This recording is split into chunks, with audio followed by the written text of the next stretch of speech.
అమ్మమ్మ కథలకి స్వాగతం. ఈరోజు మొండిగాడిద అనే కథతో నేను మీ ముందుకు వచ్చాను.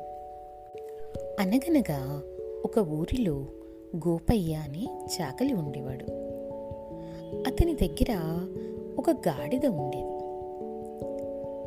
ఒకరోజు గోపయ్య తన బట్టలన్నిటినీ ఉతుక్కొని ఆ మూటని ఆ గాడిద మీద పెట్టుకుని కొండ మీద నుంచి దిగుతూ కిందకు వస్తున్నాడు.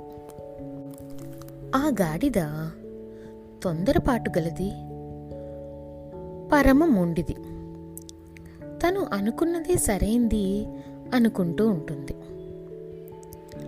గోపయ్య చాలా నెమ్మదిగా గాడిదకు ఎలాంటి ఇబ్బంది కలగకుండా కొండ మీద నుంచి కిందకు దింపుతున్నాడు. కొండ కింద గోపయ్య ఇల్లు ఉంది. సగం దూరం వచ్చేటప్పటికి గాడిదకి ఇంత దూరం వెళ్ళాలా అని చిరాగ్గా ఉంది. అది అటు ఇటుగా చూస్తూ నడుస్తూ ఉంది. అది అలా కొంచెం దూరం వెళ్ళేటప్పటికి కొండ కింద చాకలి గోపయ్య ఇల్లు కనిపించింది. అమ్మయ్యా, ఇంటికి వచ్చేసాం కదా అనుకుని ముందుకు వెళ్ళబోతుంటే గోపయ్య అలా కాకుండా ఇంకా ముందుకు నడిపిస్తూనే ఉన్నాడు. ఇదేంటి, ఈ గోపయ్య నన్ను ఈ కొండ చుట్టూరా తిప్పుతున్నాడు? ఇంత దగ్గర దారి కనిపిస్తుంటే ఈ కొండ చుట్టూ తిప్పి తిప్పి నా ప్రాణం తీస్తాడేంటి అనుకుంది గాడిద. అలాగే ఇంకొంత దూరం వెళ్ళింది. ఇంకొకసారి తిరిగేటప్పటికీ ఇంకా దగ్గరగా కనిపించింది గోపయ్య ఇల్లు గాడిదకి. ఏంటి, ఈ తిక్క గోపయ్య ఇంకా కిందకి నడుస్తూనే ఉన్నాడు, ఇక్కడి నుంచి ఇల్లు ఇలా కనిపిస్తుంటే అనుకుంది గాడిద. ఇంక ఇలా కాదు అనుకుని అక్కడి నుంచి నెమ్మదిగా గోపయ్య కంటపడకుండా కాస్త ముందుకు వెళ్ళి కిందకి దూకబోయింది.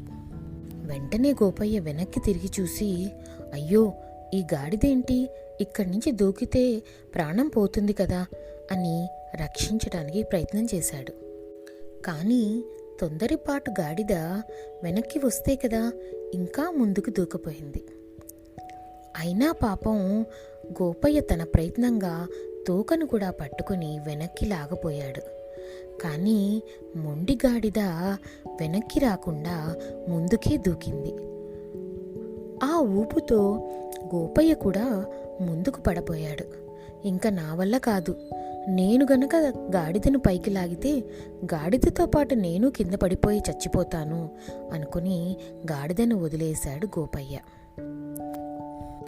ఇంకేముంది, గాడిద ప్రాణాలు గాల్లో కలిసిపోయాయి. చూశారా, తెలిసి తెలియని తనం వల్ల, మొండితనం వల్ల ఎలాంటి అనర్థాలు వస్తాయో.